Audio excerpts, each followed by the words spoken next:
We didn't have computers. We didn't have core logic. We used to use a card system. That would be my database. You've been the agent of the year in Coogee for the last 7 years. How long have you been in real estate? About 28 years. Wow, fantastic. 28 years. How was the start? I did a diploma in hospitality management. I wanted to become a hotel manager. That was my vision. I didn't like working on the holidays, Christmas time. My sister was seeing this real estate agent developer. He was always very well groomed, well dressed, fancy car. He had the gift of the gab. I didn't think I had the gift of the gab. And I thought, that sounds pretty good. That's when I started changing my perspective and thought about real estate as a profession. My first listing was a little studio in Ward Avenue in Potts Point. Oh, you remember the address? Yeah, I do. Listed it, sold it, and that definitely got my appetite going. It was not so much about how much I can make, but what I can do to make a difference. The more experience, better they are. We all are judging ourselves based on other people. Without the CRM, I would be lost. How do you remember the name? 400-500 cards. Nick Simitzis, thank you very much for coming in, mate. Yeah, mate. It's a pleasure to be here. Thank you. I've been practicing your last name. I love the beautiful Greek name. Last name. Big How do you fan. pronounce it? Simitzis. Perfect. Yeah, it's Is good. actually yeah, good? That's it. That's it. Very good. That's it. Can you cook? Greek food? Not Greek food. Not Greek food. Greek food. Yeah. Big fan. What do you love about it? The meat. Yeah. Big fan. I always get my Greek takeaway, but yeah, I was expecting The souvlaki? That's the The one. lamb? Yeah, nice, man. Thank you very much for coming in, mate. Yeah. Appreciate it. Thank you for having me. You've been the agent of the year in Coogee for the last 7 years. Yeah, I just want to let it digest. 7 years in a row, you've been the agent of the year in Coogee. So first of all, congratulations. Oh, thank you. Thank you so much. And thank you very much for making time coming here because I have a lot of questions for you. Yeah, happy to share what I know. Yeah. Thank you. So, how long have you been in real estate? So real estate, about 28 years. 28 years, yeah. How old were you when you started? I was about 24. 24 years old. 24. Leasing when you started? Started in leasing. Yeah. I started in leasing for about 10 months. Yeah. Then I sort of quickly got into sales after that. But I did start in leasing. Weekly means after how long? After 10 months. After 10 months, I got into sales. Yeah. And I worked alongside an established agent at the time. Yeah. And I started off working in Bondi. Yes. And I did some sales in Bondi. Then I went to Double Bay. I worked in Double Bay for quite a while. So Bondi first? Yeah, Bondi, Double Bay, then sort of back to that's where I grew up, around the Coogee, Randwick area. That's you were born in that pocket? Born. Yeah. I was born in Coogee or Randwick? In Coogee. Coogee. Yeah, in Dudley Street, Coogee. That's where I grew up and went to school locally around there too. Yeah. So. Wow. Yeah. Okay, fantastic. So 28 years. And I would like to know, how was the start? Like, first of all, how did you get into real estate? Well, at the time, I did a diploma in hospitality management. I wanted to become a hotel manager. That was my vision. Yeah. And I started working in hotels. I used to work down at the Crown Plaza down at Coogee. Yes. And I liked the personal interaction with people. I was a people's person. Yeah.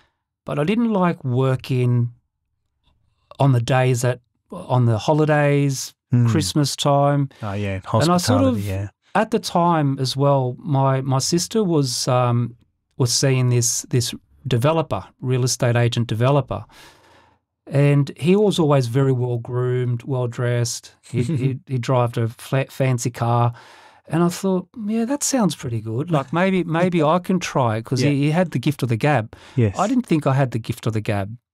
But I like that he seemed to really love his job. He loved his job. And that's what sort of got me thinking about getting into real estate. And that's where I got my first job, in leasing. So your sister saw this guy and she said, hey, Nick, have a look and you should consider this. Is that right? Not really. I was just observing. I was just observing that this guy just loved what he was doing. And at the time, I was still second-guessing if I really wanted to stay in hospitality management, working in hotels. It was quite a hard... just working those funny hours. Yeah. And that's when I sort of started changing my perspective and thought about real estate as a profession. Yeah. And I got a job in leasing over in Bondi, and I really loved working in that sort of department, showing prospective tenants the properties. Yeah. It resonated. I really always liked property, and I felt like I was at home doing that. Right. And then I stayed in leasing for about 10 months and then quickly transitioned into a sales role. And it felt comfortable. It felt really comfortable, and took it from there. So someone say, hey, come and work with me as an assistant agent? So at the time it was an office called Charles and Stewart.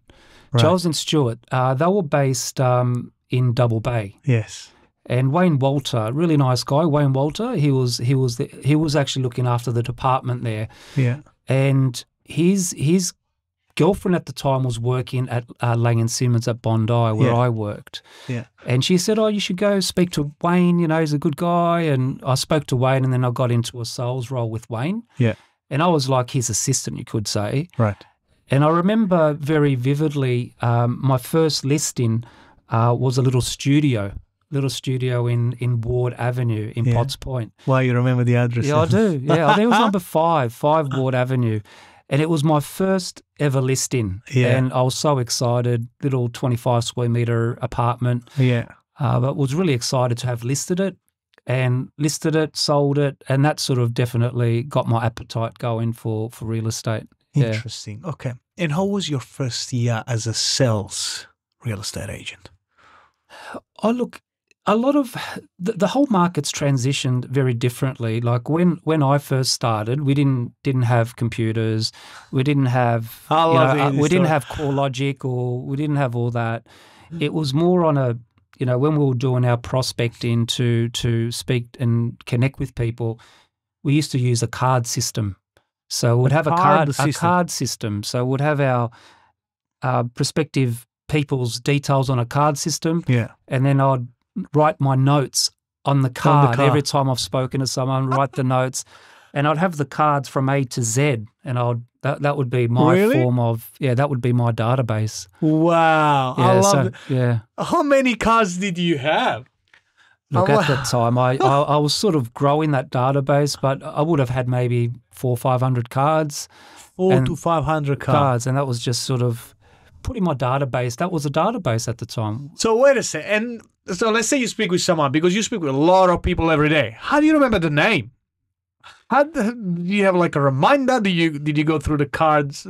Yeah. Because I'm thinking like now, if I would do something like this without a CRM, I would probably be lost. Yeah. Like how did you do? It's true. Look, at the time, when that's all you've got, you learn how to adapt to the tools that you have. Yeah. But now with these smartphones, have probably dumbed us down a little bit, because even with myself, I have my contacts on my phone, and if someone calls, then I see the name and I know who they are because I've got all my notes there. But we didn't have that luxury when I was starting out. Yeah. Wow. I love this. Never heard about this one, actually. Okay, interesting. Okay, and the first year, so when did you decide, all right, I'm going to do this as a career, or you were like exploring, let's see how we go? Yeah, look, the first year, I felt quite comfortable with conversations I had, with the way I was communicating with people. I felt there was a connection with this business. Yeah. Because I had the experience working with people through my hospitality, it was just a different hospitality. You're obviously a little bit more subservient because you're having to sort of give people the food. Yeah, yeah. Not service mentality. A bit more service. There's nothing wrong with that, because I really enjoyed it. Yeah. But I felt that. But when it sort of transitioned into real estate, I felt that. You actually had a product that people wanted, so it was a little bit more what I felt comfortable with. Right. And from very early in the piece, I sort of did feel that to do the best in this business, to be honest with people, is something that I felt resonated with me. Yeah. Because it's just being a straight shooter from the outset. It was not so much about how much I can make, but what I can do to make a difference. And I felt that from the very first time I got into real estate. That's great to hear, because a lot of buyers, me as a buyer's agent, they come to me and work with me is because they don't feel like, they've been playing with me or stuff like that. It's actually very... What feedback do you get with buyers? I get... So the majority of clients that sign up with me, they're busy. They don't feel comfortable negotiating with a real estate agent. This is a common things I keep hearing. So these are, they want to get access to more stock. Yeah. I would say these are the main three common reasons people come to me. Right. Time poor, feeling uncomfortable dealing with real estate agent. They want to get access to more stock. And when you say they feel uncomfortable dealing with real estate agents because they don't know how to interpret what they're saying, or they're just like, it's a bit of lack of smoke trust. and mirrors, lack of trust. Yeah, interesting. Not all the time, but there is, I would say, based on the feedback from clients, they just don't feel comfortable. They struggle to understand, the price guide is 1.5 and now it's sold for 1.7. Why is that? What's the reason? So they don't really understand that. This is one of the main common reasons. It's funny you say that, because when I'm at an open house, I feel that I've got to prove myself every time to people that you are a little bit different, because I feel that there is a certain perception with real estate agents that they can't be trusted. Are they telling the truth? Yeah. And there's some fantastic real estate agents in the industry. Absolutely. There's some fantastic agents in the business, and there's some other agents that probably have some certain practices that may get them a sale and a commission check, but it's not good for the business. 100%. Not good. And that's why I have also seen exponential growth with buyer's agents, because there's so many more buyer's agents now because of that reason. True.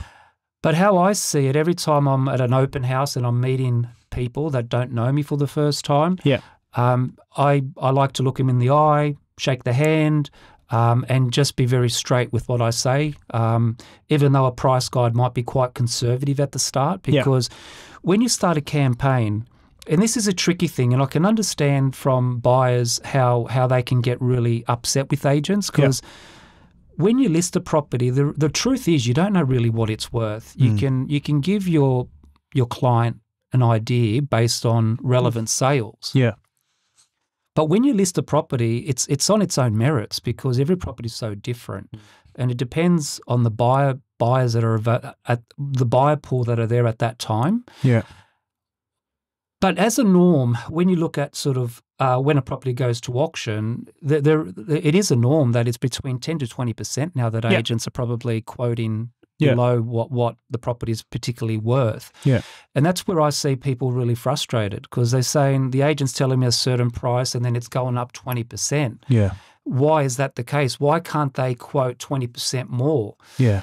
And the difficulty is because buyers and people are conditioned with that. If you quote too high and they're putting on that margin, you're overestimating the price, and you're losing potential buyers that would be interested in buying it. Yeah. So it's a little bit of it's quite a sensitive thing. But I agree with you. If I'm looking to buy a property and I speak to an agent, I'd like to get the honest truth at least where the agent feels it's going to land. Yeah. 100%. Like every industry, there are excellent practitioners and there are average practitioners. Yeah. Like everyone likes the excellent practitioners. Yeah. Do you know what I mean? And it's true. There are agents that I prefer to work with, me personally, and there are agents that are like, I need to deal with that guy. Yeah. Oh my God, I need to work on this. But because I work for clients, I need to do it anyway.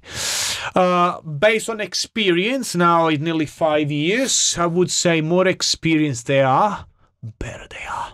Yeah. Okay. 100%. And this is, yes, there are people that keep carrying the I would say, the old habits in a certain way, but the majority of real estate agents that have been in the game for long, people like you, great to deal with. No time wasted, straight to the chase, no games. I love that. Yeah. Yeah, okay.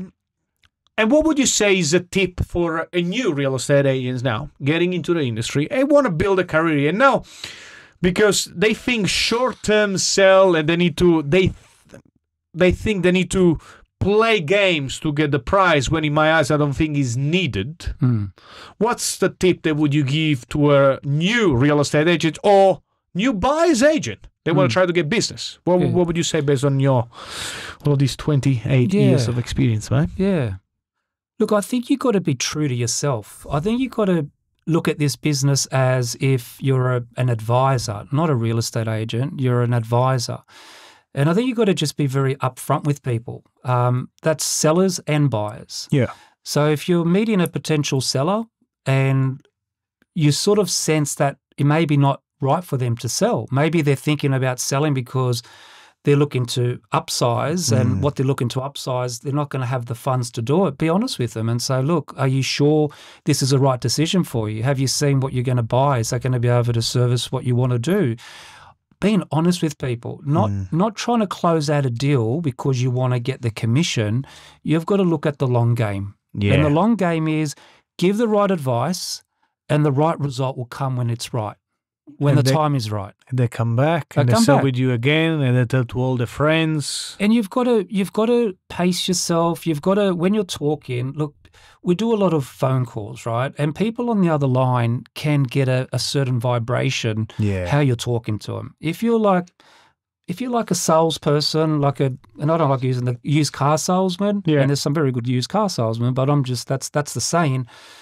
Then it's going to come across the way you talk to people, you know, and you just got to just be sincere with them. Yeah. And you've got to also understand that just because you're calling a potential seller, they're getting phone calls from probably another dozen real estate agents. Yeah. So the way you can differentiate yourself is by building trust. Yeah. And trust isn't done over one phone call. Yeah. It's trust is built over many phone calls, over many times, and sticking to what you said you're going to do. If you're going to call, keep them updated, but don't rush them. They're going to be ready when they're ready to sell, and you're going to differentiate yourself. Because if you're going to be like your typical new agent out there that's push, because they're trying to get their agenda, then you're going to be like every other new coming agent. Look at the long game. Look at the long game. Long game. Build trust, work on the touch points by every time leave value, give them a bit of value every time you have a conversation with them. Absolutely. Until they're ready. Until they're ready. And you're going to know when they're ready because they're going to call you. Yeah. Because if they know that you're genuinely looking to help them and you've got that real intention, it's the intention you put behind your phone calls. Yeah. If your intention is to help them, they're going to say, you know what, I feel comfortable with this person. I don't know what it is, but I feel comfortable. And even if 12 other agents are calling them, you'll be one of their shortlisted agents when the time comes. Nice. That's Nice. So you mentioned vibration and phone calls. Let's touch the point. Okay, so going back, you've been in... So now you are real estate agents, first year in business, and now you start to develop certain habits to actually get consistent results. What would you say are the habits that you used to have 25 years ago compared to the habits that I believe they evolved with time that you have right now? Look, good question. Look, 25 years ago, I was a young lad, and I was someone that liked to go out, drink, and party with my friends and stuff. So it was that was my sort of thing. And I remember going to open houses, hungover, not great, not feeling great. Habits have definitely changed. But the key thing now is just taking care of yourself, because yourself is your biggest asset. And it's not just, there's three parts to it. I think we've got to look after ourselves mentally, definitely physically. And the other dimension is the spiritual dimension. I think it's very important that all those three factors are aligned to really be able to work at your highest capacity. Yeah. And what I mean by that is you've got to be also careful what you feed your mind. I think there's so many things out there that are so negative in the world. And this is why it's so great. And the reason why I wanted to, and thank you for offering to have me out here, but to just relay some information, because I love listening to podcasts and on YouTube, and you can always get a little bit, some nuggets out of so many different people. Yeah. Not any one person has got all the answers, but if you just sort of search, you'll find the answers. Yeah. So, yeah. Can we elaborate a little bit more? I'm interested on that because someone doesn't become the agent of Coogee in the last 7 years in a row. So there are for sure some great things that you're doing consistently get you a consistent outcome. So mentally, physically, spiritually, are you able to share anything like, for mentally I read a book, do meditation, I do that, like any daily practices that you do? Please. Absolutely. So let's start with physical. I think physical fitness is definitely very important, because if you feel good about yourself and you've got good energy, then you're going to relay that out into your phone calls and the people you meet, because you're going to feel good about yourself, and that entails physical fitness, whatever that means. Like for me personally, I like to train maybe 5 times a week. That entails some gym work and some cardio, walking, treadmill. Yeah. That really gets my heart rate going, and I feel good because you feel like you're looking after yourself. And having a good, well-balanced diet. I'm not crazy on my diet, but I have a good breakfast. I make sure I have a really good breakfast and look after what I have for lunch and dinner. But I really look after sort of my diet, and physical fitness is absolutely paramount.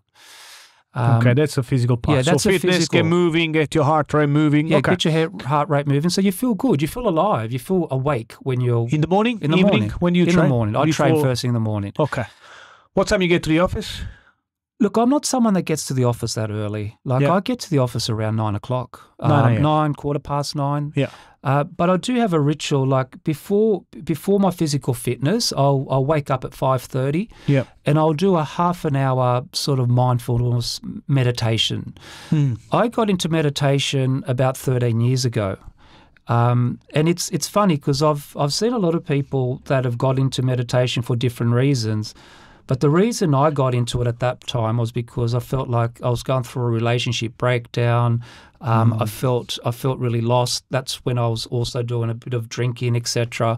Right. And it was one of those things, they call it like a bit of an awakening, you could say, where I was sort of prompted to read a book. It was like one of those things where I wanted the answers, but I didn't know, because at the time I wasn't someone that liked to read or listen to podcasts. Yeah. I was sort of a little bit in my bubble. Yeah. But at the time, it was something that prompted me to go to a bookshop, out of all places, to sort of, I don't know, I needed some information. And I remember it very vividly, going to the bookstore and going into the self-help section. Yeah. And I was only there for literally like 15 seconds. And there were these books that just popped out at me. It was like, I just looked at it, I thought, this sounds interesting. And one of the books was called Synchro Destiny. Synchro Destiny from Deepak Chopra. Ah, yes, I know. Yeah. And the other book was The Power of Now from Eckhart Tolle. Yes, I know that one. So both of those books popped out at me. And look, so this is 13 years ago? About 13, 14 years ago. These 2 books? These 2 books popped out. Wow. So then I got home and I started reading those books, Synchro Destiny. And that book, I was just engulfed in that book. I just kept reading it. And that book was more about sort of, the philosophy around meditation, and just about what that entails about the mind and trying to clear out all the negative energies. And I started reading and I felt so engulfed in it. And then at the end of the book, it was like a 7-day meditation. Yes. And I thought, there's nothing to lose. I've got to try this. So I tried it. I remember driving to Clovelly car park before work, and I'd sit in my car, close my eyes. They had like a bit of a mantra. That's like, some words that you repeat. Yeah, yeah. Like affirmation or something. Yeah, an affirmation. It was a mantra. Yeah. It was like, and then I just read the mantra, closed my eyes, and I just felt, I only did it for like 10 minutes. Yeah. And after the first meditation, I thought, wow, like I feel a bit different. Like I feel like my mind just feels like it just felt clearer. That was day one. And I kept doing it day 2, day 3, day 4, day 5. 10 minutes every day. Every day, in the morning, in the car park. After day 7, day 14, kept it going.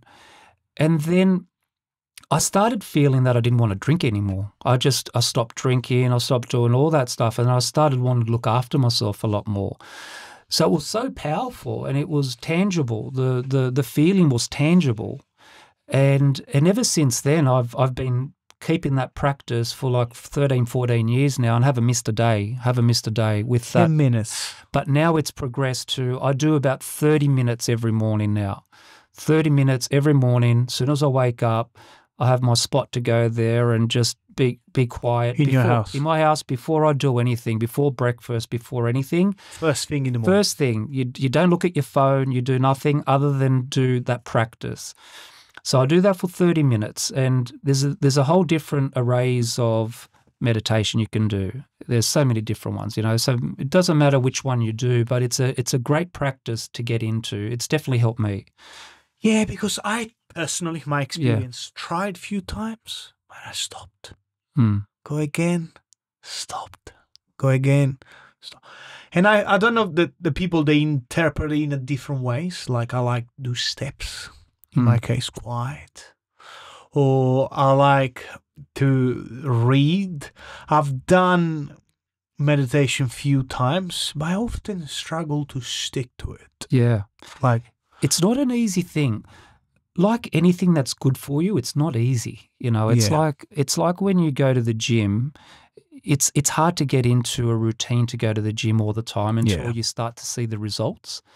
If you went to the gym and said, I'm going to start lifting weights, and you've never lifted weights before, you're going to be really sore, but you're not going to see any muscle development straight away. And your brain and your mind is a muscle. So, and meditation is a way of cleansing your mind and a lot of the noise that goes in the mind. We think so many thoughts each day, and we've all got our own challenges that we deal with. Personally, with work, personal, families. There's got to be a way that we reset. And some people like to do some exercise, which is a form of meditation. I know people might run and do a lot of cardio, and that's their form of meditation to keep their mind focused on that task. But that's been a big practice of mine, the meditation. So that's the mind aspect. Yeah, meditation. No, I tried a few times, not because I gave up. I kind of like, because I train quite a bit. I like it. I enjoy gym, walking, steps. Yeah, nice. But still, I believe I need to stick at least 6 months to daily to actually have a proper realization of the difference they can make. Because all the people that actually I interviewed, they actually appreciate them. They all, I would say more than 80% of them, they told me the same things. You got to look at it as not something that has to be done, but when the time is right for you, and it means for everyone, right? It's not, there's not one size fits all. And that's one thing that I feel in today's society, we all are judging ourselves based on other people's results, and we're all trying to become this person that we're not, and I just think if we run our own race, run your own race. Your own race is to become a better person than what you were the year before. Try to overcome challenges, but challenges is what makes us resilient. If you didn't have any hardships, then you're not going to become resilient. You're not going to learn from your mistakes. But we shouldn't be always comparing ourselves, because it definitely happens in our industry, definitely in real estate and as a buyer's agents and so many other industries. We're always comparing ourselves to someone else. Yeah. How well are they doing? What properties are they buying? Yeah. But it's not about that. It's about growing yourself and how you feel. And I think the ultimate success is not about how much money you make or how many commission checks you make or how many houses you buy. Yeah. It's about what you stand for. And I think it's also the inner peace you have. I think the inner peace is something that is underestimated in today's days. You're speaking the truth. Because inner peace. It's the peace, the inner peace. And how do you get inner peace? Like, it's not easy because we've got so many things going into our mind. And this is what it is. Meditation and a practice like that is a form of increasing your inner peace.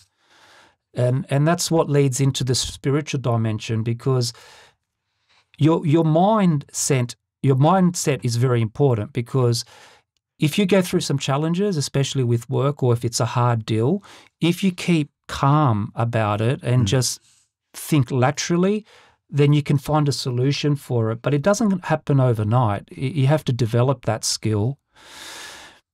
Man, I love this. So is that correct to say that this is part of the mentally and spiritually part, the meditation side? Absolutely. They're interrelated. The mental and spiritual are interrelated. And what I have found in my sort of journey with meditation and just the prolonged effort of doing it. It is an effort. Some days are harder than others. There's some days that I've got a lot of things on my mind. Something's happened at work. Something's happened with at home. You're not always going to be completely, clear. There's times when I struggle, but I still commit to doing the practice. Yeah. And that just continues. It gives you confidence to continue that practice, because I see the importance of it and I see what it actually does. But more so than that, it opens up your mind to a deeper understanding that everything in life is only transient. It's transient. Yeah. Like, we're here today, gone tomorrow. And if we see the bigger picture, then when you get into obstacles, it's all about perspective. Yeah. It's like saying, a good friend of mine who, when I first got into real estate, he got into a little bit of trouble. He used to be a real estate agent, but in commercial and very successful. But he sort of, the money got to him a little bit, because he had an enormous year one year. He did maybe $3-4 million in GCI. Yeah. And with the stress of that, he started drinking a lot, and he kept drinking and drinking. Then he'd start drinking in between appointments. And then his marriage, between appointments. Then he had a marriage breakup. Yeah. And then he got into sort of prescription drugs as well. And he had a psychotic episode where he actually didn't even know he was doing this, because he was drinking and taking prescription drugs. And one day he got out of bed and took a knife and went to nearly stab one of his friend's wives. And he got caught. Like, he didn't get shot by the police. And I couldn't have ever thought in my wildest dreams that this could have happened to him. But he ended up getting convicted and is in jail. Like, he's in jail now for 4 years. And the reason I say that story is because we get so caught up in sort of trying to strive to be successful. Yeah. But what's the cost of success?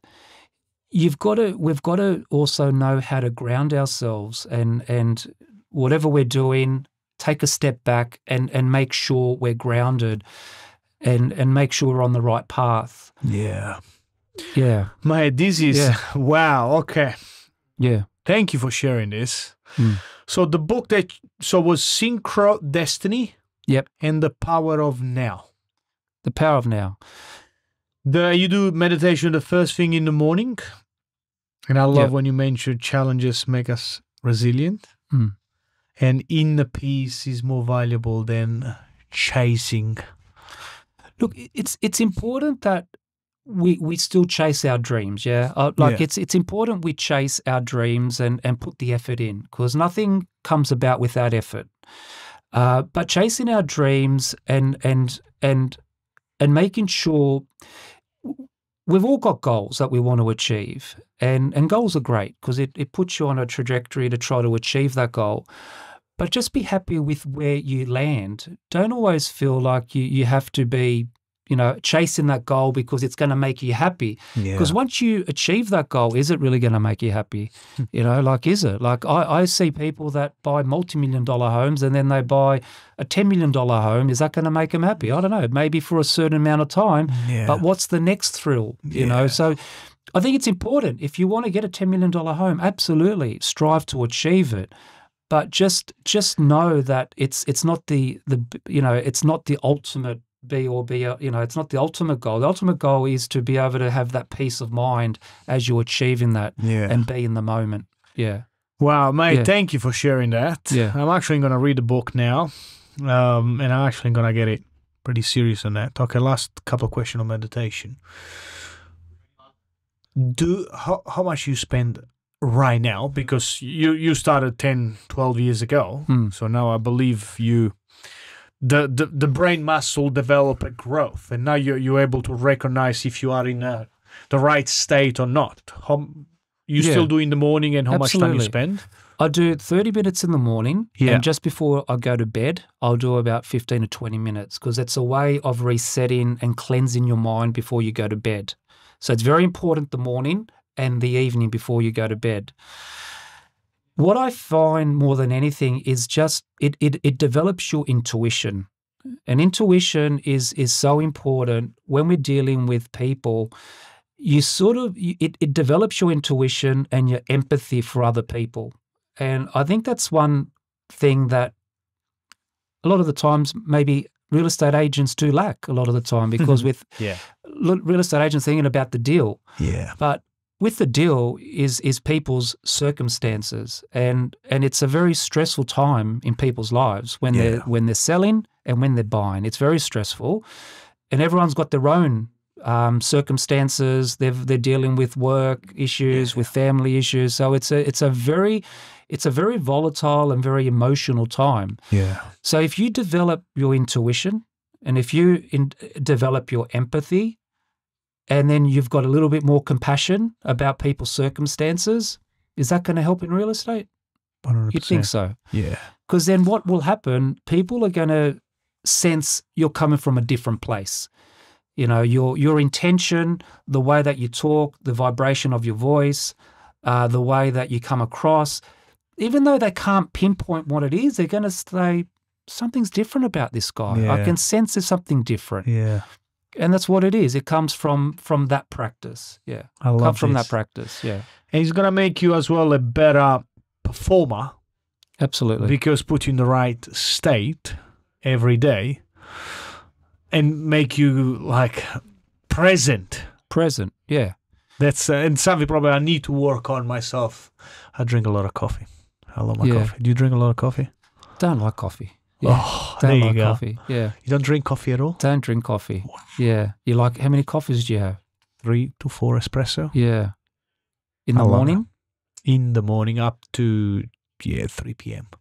Look, if it gives you a bit of an adrenaline hit, doesn't it? It gives you a bit of a hit. That's right. Yeah. I can say I'm addicted to coffee. Yeah. Well, you're Italian. I don't drink. You're Italian. That's right. Yeah. Mate, thank you so much for it. That's actually brilliant. Wow. Okay. That's amazing. I'm going to get a book. I saw the book, The Power of Now. I know the author pretty well. And I don't know him, like I've heard about him. Look, Eckhart Tolle was a guy who was suffering a lot. I think he had depression. Eckhart Tolle, he had depression in his late 20s, and he was someone that didn't really do much. He was like in bed a lot. He didn't wake up much. He was very depressed. And then he had this experience. It was like an awakening, and he started to see the world in a different way. And that's what an awakening is. It's an awakening of your consciousness. It's like saying when you're drinking, you've got a level of consciousness that is a little bit detached. That's why people drink, and that's why I drank.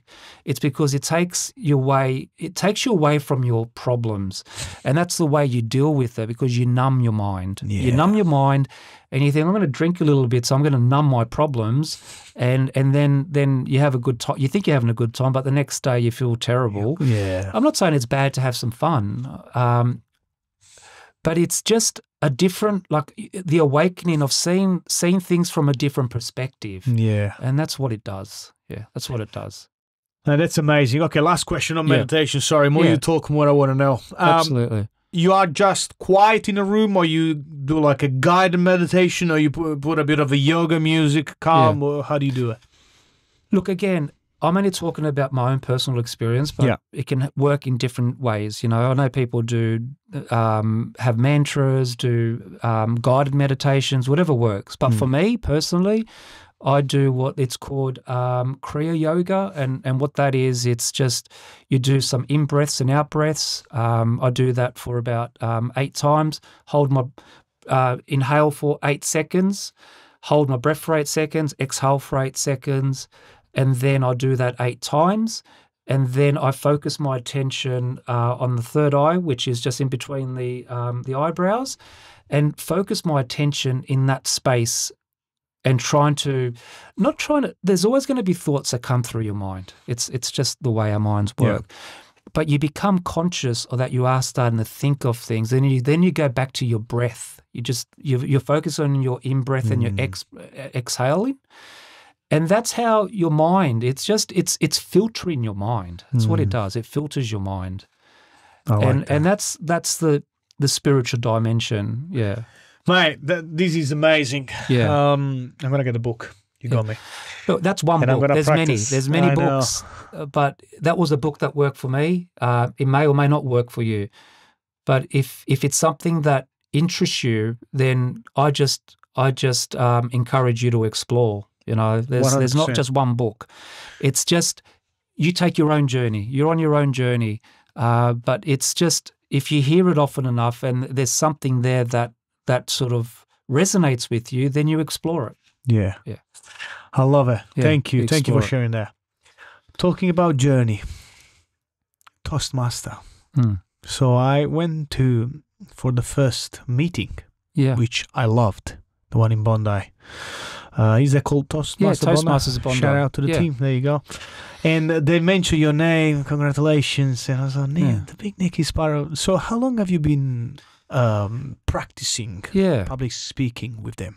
So look, around the time of this sort of awakening journey, I got into Toastmasters around that time, about 13 years ago. 13 years ago. Because at the time I was looking to do, I wanted to do a seminar, which I did, on how to maximize your property's value. Yes. So I started to get people together like stylists, landscape people, tradespeople to talk about how to add value to a property before it goes to the market. Man, we can have a chat about that in the future. But keep going. But I wanted to explore that, and that entailed me having to get up and talk in front of an audience. Yeah. Because at the first time I did it, I ended up getting about 80 people there I was holding it down at the Crown Plaza. Yes. I ended up get about 80 people. And I had my whole blurb ready. I had studied it all. I was like, I thought I was going to be on fire. Yeah. And I turn up, and then as soon as I got up in front of the audience, I froze. Yeah. I froze. It was terrible. Really? I thought I was there stopped, forever. or? Yeah, look, I sort of had my blurb, but it was terrible. Like it was just, it felt like I felt like I wanted to die. Because there was just the people there looking at me, and I just lost my mind. I forgot what I was saying, and it was just, it was so bad. And then I thought, this is not good. So I started to look at ways that I can enhance my public speaking and try to get comfortable with it. Yeah. And I somehow stumbled across Toastmasters. And Toastmasters is an incredible organisation. It was established in 1924. A long time ago. Yes. And the whole purpose of Toastmasters is to enhance your public speaking skills. Yes. And to become a leader. That's basically what the caption is, where leaders are made. Yeah. And I went there for the first time, and I thought, wow, this is really good. Like you get up and talk, and you've experienced it. Yes. And just getting up and talking in front of an audience, like I was very nervous, but it's sort of nervous energy, but it actually excites you as well. It gets you invigorated. Yes. And I went there for the first time, and I thought, wow, this is pretty cool. This is good. So I started going again and again. And then when you become a Toastmaster, you get a curriculum, and then you can do your speeches. So you start doing 7-minute speeches. Yeah. And the speeches are on any topic you want.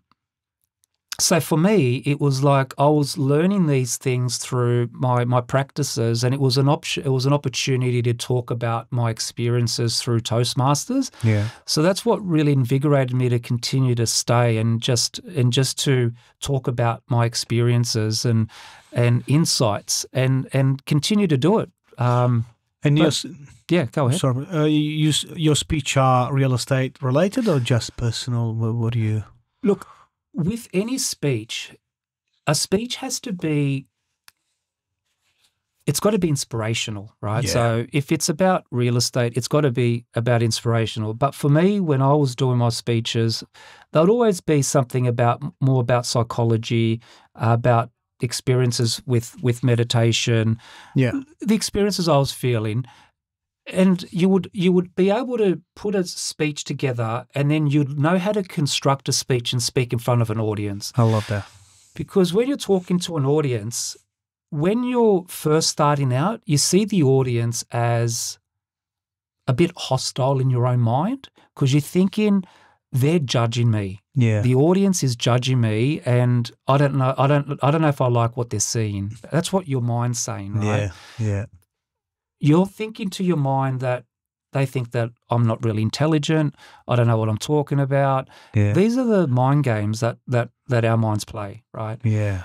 But what will happen through exercising that muscle in your brain to be able to articulate what you want to say and actually know that you're connecting with the audience. Because once you know that you can connect with the audience members and have eye contact with people, then you'll start enjoying public speaking. It becomes more like a bit of a passion after that. Yeah. And you start to sort of make people, it's influencing people on the way you think. That's why if you see these professional keynote speakers, the real good ones can make you feel the emotions they're feeling by how their speech is going. And that comes from being authentic. You have to be authentic, but then knowing how to engage the audience. So you get a feel for that. And Toastmasters helps you doing that. I've seen tremendous growth there for myself, and I've seen tremendous growth. I was the president at the Bondi Junction Toastmasters Club for many years. And saw people from when they just started being so quiet and so nervous to doing incredible speeches. But what I love about Toastmasters, everyone's unique. Everyone's got their own personal life experiences, and everyone's an expert in their own life journey. So just listening to people's life journeys was really inspirational for me. Nice. Yeah. So 10 years. You've been about 14 years. About 14 13, years. 13, 14 years being a Toastmaster. Okay. Yeah. What's your tip from you to me that I want to get into the journey to actually maximize the learning from Toastmasters, because I'm going to sign up? Yeah, absolutely. Look, obviously you're taking big leaps with doing this podcast, right? Yes. So you're stepping out of your comfort zone and putting yourself out there because it's a passion. Like, you obviously want to learn from other people that have had more experience in certain fields. Yes. So Toastmasters is exactly that. You're going to learn from other people in those fields, and then you've got to run your journey the way it is. You can't see yourself to someone that's been in Toastmasters 13 years and say, you can aspire to be like that person, but you're your own individual person. Yeah. You're going to have strengths now that are superior than other people's strengths when they're starting out, and you're going to have some weaknesses. So your role is to just go there and enjoy and learn and just get a good, just enjoy the journey of going up there, talking, doing your speeches, and whatever that looks like. But the other thing is consistency. Yeah. The amount of time I've seen people turn up to Toastmasters, get excited about it, and the amount of people, I would say there's probably, because we used to get a lot of people that come as guests, because you can turn up as a guest. Yes. Would get because the Toastmasters is the first Tuesday and the third Tuesday of every month. Yeah. Would be getting at least 10 visitors each session, or actually each month. But out of those 10 visitors, people would say we want to join, but maybe 2 might join and stay consistent. Right. So consistency is a big thing with anything. If you stay consistent, then you'll get the results.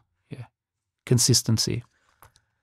No, it was so good because there was a group of people that they called you and they were asking me a question. I was a guest. I was like, oh, this is pretty cool because they're actually testing in front of other people, and it's such a good group.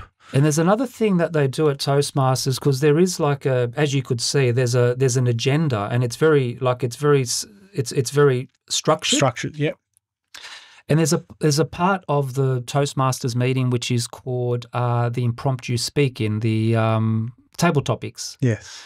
And table topics is where someone asks you a question and you've got to answer it, and you've got 60 seconds to answer it. Like thinking on your feet. Thinking on your feet. Yeah. And that's a good thing, because that's where it just gets you it gets your neurons. Force you to. Yeah, it gets them sort of fired. That's exciting. Yeah. But I recommend you stick with it. Yeah. And any of your viewers that are looking at this podcast, if they want to aspire to be better at public speaking, is it to do with work, or people do presentations at work? A lot of people used to come there because they're doing presentations and they used to be very nervous. Yeah. It's a great way to be able to connect with your staff and colleagues. Yeah, absolutely. Nice. Yeah. Nice. Thank you. Thank you for sharing that. Okay. I'm even more excited now. Yeah, absolutely. Wow. Yeah. Now, going back to real estate. 7 years, real estate agents, the guy for Coogee. Now, when was the first year that you got it? 7 years ago, I believe. Yeah. And what got you like, wow, I'm pretty good at this? Did you have that day that you got a click like, okay, now I can call myself an established agent in this area? When did you have that?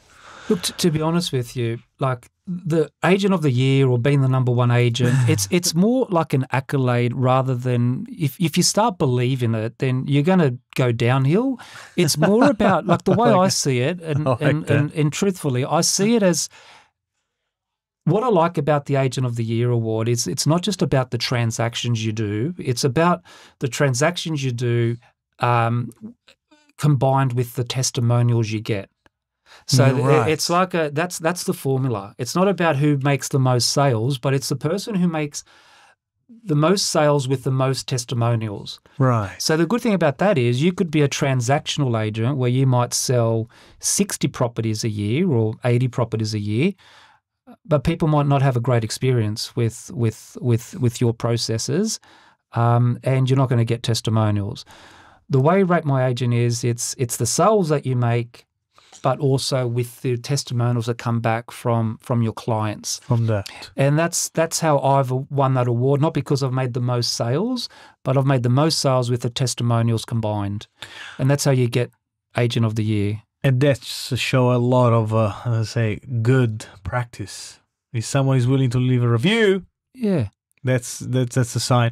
And that's the power, because something like this, these people, they're going to come back to you.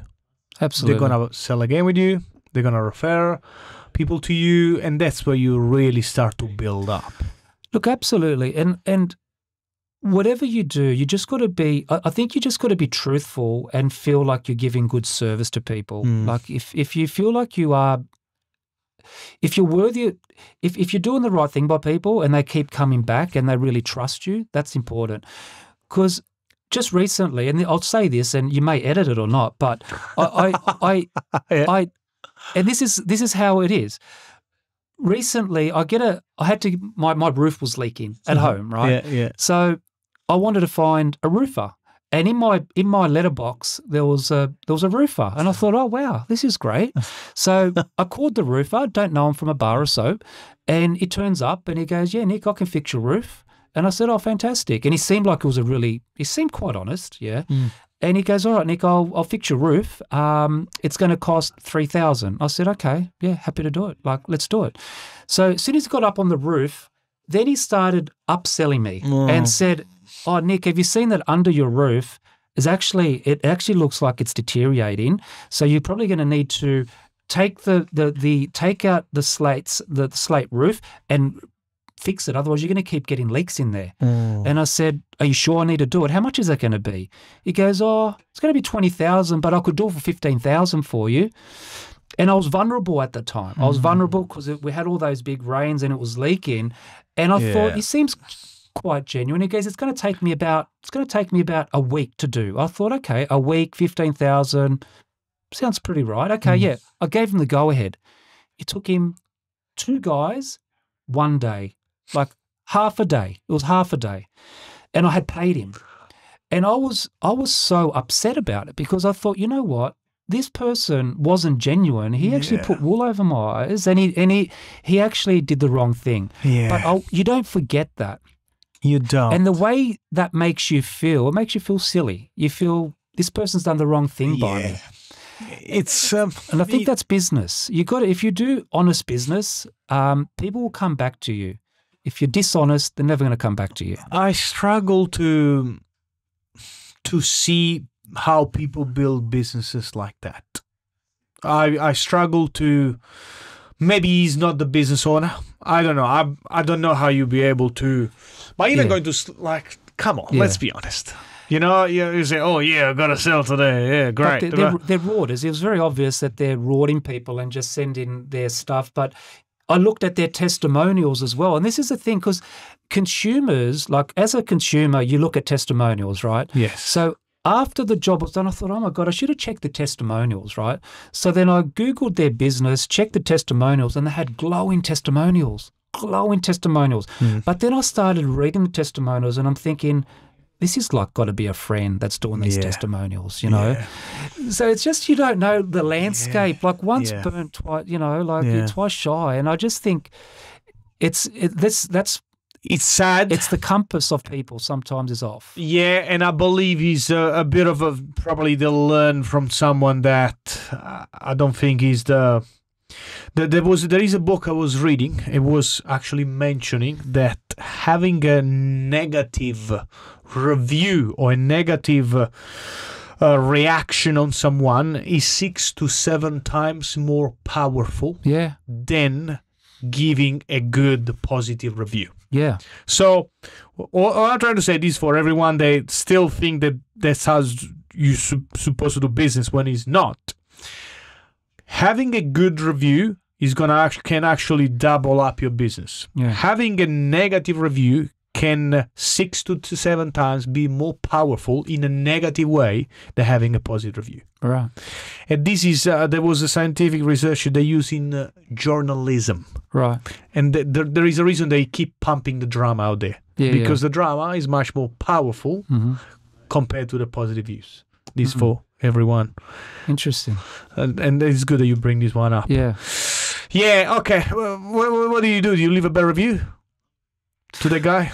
Look, I was very I was disappointed with myself that I fell for it. But like everyone, we fall for things. Yeah. But once you fall for something, you put your guard up. Yeah. And I'm just relaying this story because every life experience, I put it back onto how I see the consumer. Yeah. So for a client, if you say the right things to them and you feel like you're giving them the right advice, then they're going to feel good about it. And you just got to strive to do the right thing. I think they are gambling the short-term win compared to the long-term consistent business. Absolutely. And they try to get this quick sell. They need to say a lot of crap just to have the short-term win, but doesn't pay dividend down the line. Yeah, and I see that in the real estate arena as well. That's my point. It doesn't matter what business is in. It could be roofing, could be real estate, could be accountancy, could be anything. Yeah. There's good practitioners, there's medium practitioners, and there's poor practitioners. Yeah.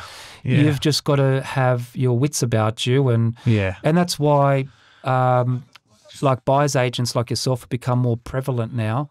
And consumers do like that. They like to have someone that's acting on their behalf. To be taken care of. That's probably why we have a business. There you go. No, absolutely. It's definitely become when I got into real estate, there weren't buyers agents. Buyers agents have become more prevalent now in probably the last maybe 10 years. Yeah, especially the last 5 years. Yeah, in competitive pockets like East. Yeah, like North Shore. In the West, we get in the West, Newtown, Erskineville. We get quite a bit of clients. Majority East. Okay. In the West, North Shore, less. I would say 60% East. I'm talking about my office. 40% in the West, North Shore. Okay. And that's naturally because there is a competitive pocket and there is demand for buyers agents. Absolutely. Mate, thank you. All right, last few questions. I know okay. So real estate wise, so you are in the industry, you start to be consistent and you start to doing these practices that make you a better performer. Now you need to build a team. Mm-hmm. Okay, so now it's not just looking after yourself and be consistent with your own habits. Now you need to teach someone. And you have Tom. Tom. Big shout out. Tom's a great guy. Yeah, He's great guy. Yeah. Big shout out to Tom. Yeah, absolutely. Because the first time you teach someone, you coach someone, is a bit of a difference. And you feel it like, okay, now I need to look after myself and someone else. Yeah. How was the first reaction that you've had and how you've been able to build like a team around? You've got to have a team. Look, and I don't have a massive team because I know there's other teams out there that have got 5 or 6 people in their team, which is great. That works for them. They're looking at scale. But for my business personally, I've wanted to keep it more boutique. I wanted to still be the person that turns up to the open house. Yeah. I want to be the one that does the negotiation. Tom's learning. He's fantastic. He's been great for my business. And Tom's been with me now for 3 years. And he's come a long way. But what I saw in Tom were his traits, not so much his skills, but his traits as a human being. Yeah. And I could see that he had the same level of, he wanted to be, he had those level of integrity. He wanted to be honest, and he wasn't a smooth talker. He was a true talker. Yeah. And I like that. And since then, he's been able to build up his skill set through coaching and just learning on the job. And he's been fantastic. But I haven't got a huge team. I've got Tom, and then I've got the admin team in the background that helps with all the admin stuff. Yeah. But it's really Tom and I that are doing every inspection. We don't want to be a transactional agent. Like, we want to be, if we're doing 40 sales a year, which is great in the eastern suburbs, if we're averaging out around 800 to 1 million GCI, happy with that. Yeah. If we do more, we do more. But I'm not striving to be a $2 or $3 million rider because I know what that entails as well. Yeah. It entails bigger teams. It entails more intensity. Yeah. You've got to be more intense on your time. Yeah. You've got to give people less time as well. Yeah. You can't be doing every deal.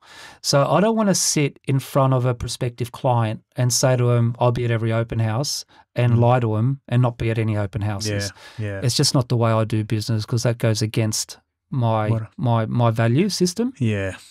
But nice. Yeah. So you've got to work out what's important to you. If you want to run a big team, great. Run a big team. It just depends what you're looking for. Yeah. So, and when did you find this clarity? You said, all right, that's what I want. I'm not going to do more because if not, it's going to affect the quality of my service. I'm not going to do less because I want to make some decent money. Yeah. But when did you find the right balance at the sweet spot? Well, the sweet spot is where you feel comfortable to live a comfortable life, really, right? So you've got your mortgage, you've got your payments, you've got your living expenses. Look, people live different lifestyles. Like, you could be doing 3 million GCI and not have any earnings in the bank because you're overspending on luxury items, whatever it is, Yeah. And that's the thing. It's sort of, I see that having that sort of, going back to having that sort of clarity and that peace of mind. Like, I don't want to feel that I've got too much work where it affects my own mental state as well. So it's very important that I have enough business to be able to live a comfortable life and not overexert and lose that clarity. Does that make sense? Something that you can sustain. It's just been deliver your excellent service and consistently do without overkilling it, without underkilling it, if we're saying. I remember, and look, John McGrath's like a renowned, thought leader in real estate, and I worked at McGrath for many years, and John used to always talk about raving fans, and he was big on that, and he was someone that used to bring in a lot of speakers from America. Yes, still does. He still does, yeah. Obviously, with Eric. Yeah, Eric's fantastic. But he did have a genuine desire to he really changed the landscape in real estate.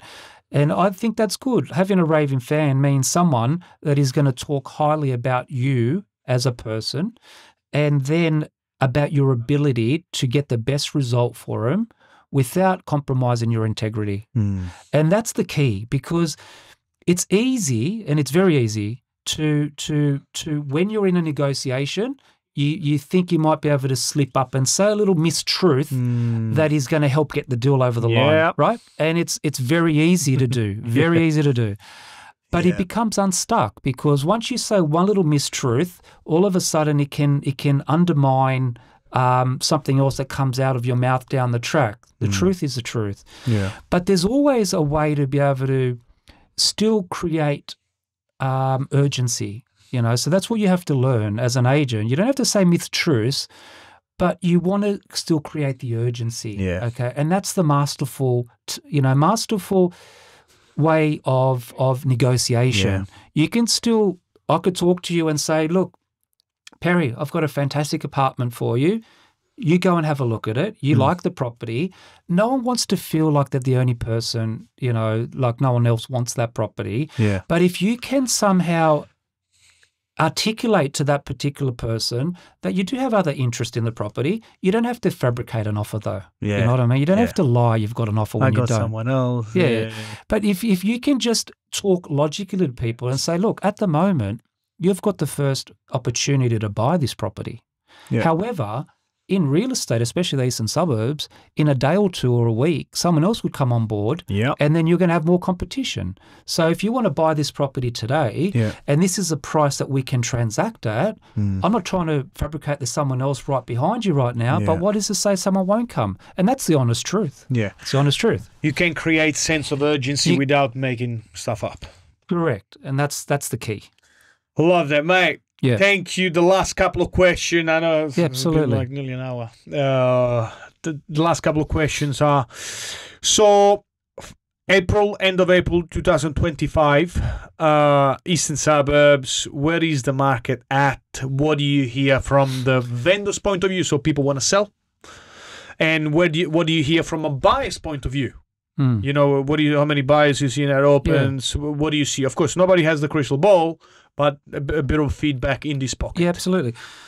Look, I feel the market at the moment's a little bit patchy, right? What I mean by that is, look, a good property, like what we call the blue chip properties, if it's let's call apartments, right? If it's an apartment, it's got a nice balcony, it's got a garage, and it's in a good location, you're still going to get a lot of interest on it.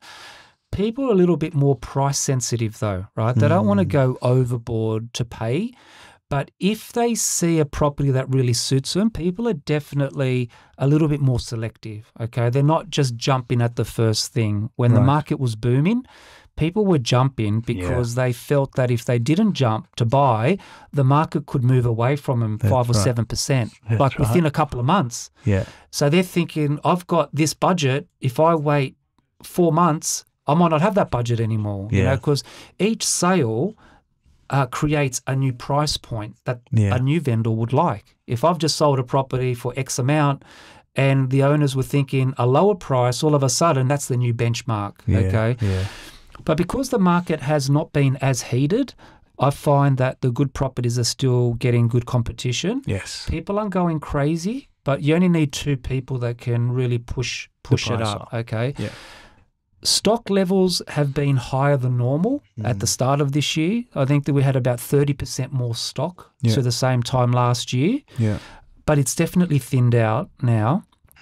Post-Easter, we've got the election next week. Yes. I don't see there's going to be an oversupply of stock. I still feel there's quite a few owners and vendors that are thinking maybe if there's a rate reduction or 2, it might spur the market up. That's what they're hoping for. The sellers that are selling now, there's a genuine reason to sell. Okay, they're upgrading, downgrading, downscaling, financial stress. Some people, divorce, deceased estates. Yeah. People are transacting for those reasons, but I'm not seeing a lot of people transacting because they just want to get a silly price because the market's booming. But it's important to also identify with your clients the reason why they're selling. Yeah. I always like to ask that question. Why are you selling, Mr. and Mrs. Vendor? What's your purpose? What's your reason for selling? And if they say they're looking to upscale, then it's a good time, because even if the market's booming, whatever you're going to look to buy is also going to be up as well. So you're not going to be in any better position. Yeah. So you just got to know the reason why. And there's always a buyer, as you know, at a certain price for every property. Yes. And but to answer your question, I'm not expecting a huge influx of property. There's definitely going to be more because we've had that Easter break. There's going to be May. You're going to see a bit more stock come on, but then June, July, then we've got winter, and June, July typically are quieter months for stock levels. Yeah. Because then you've got people that go to Europe, you've got school holidays. Yeah. So you collect the business, you don't put it on the market, and you have it ready for September. Typically, but in saying that, I advise my clients that if you've got a property that presents well in the winter time, because obviously the sun's a lot lower, and not every property presents well in winter because it's cold, it's dark, and you got to give your clients the right advice, depending on what property it is. But sometimes people don't have the luxury of waiting because they need to sell now. That's right. It's just each case by case scenario. Yeah. Okay. Mate, thank you. If people want to be in contact with you, where they can find you? Instagram, email, WhatsApp. Instagram, email, They just Google your name, you come up, the numbers is there. Yeah. Nick Simitzis, Bell Property. Okay, and the last question is, what can we see or expect from Nick in the next 5-10 years? What's the plan, mate? Look, as long as I keep enjoying this business, which I do, I still enjoy meeting great people. I still get a real satisfaction being able to help clients transact and sell, and love meeting new people that are moving into their new homes. So as long as I still love doing what I'm doing, I'm still going to be doing this. Okay. I see myself definitely nowhere near retiring. So nice. I'll be well around. Done, mate. Yeah. And I'm going to leave you with the last question. What's the best advice you've ever received? Yeah. It's a good question. Best advice. Best advice.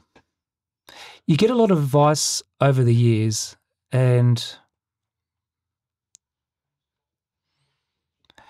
I think the best advice was probably from my grandmother. My grandmother and I were very close, and my grandmother said, always stay true to yourself, Nick.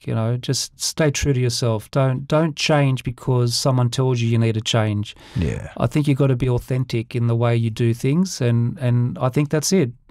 Don't succumb to peer pressure. Yeah. Don't be a number just because people are buying Ferraris. You've got to buy a Ferrari or a Porsche. Just stay authentic to yourself. And I think that's probably resonated with me over the years, and stayed authentic, and stay authentic. That's it. I love that. Big shout out to the grandma. Yeah. Well, thank you very much for coming in. Barry, thanks, mate. Thanks again. I appreciate you coming in. Thank you. Thank you, mate. This is general advice and does not take into account your objectives, situations, or needs. You should consider if this advice is suitable to you and your personal circumstances. Please read any applicable PDS beforehand.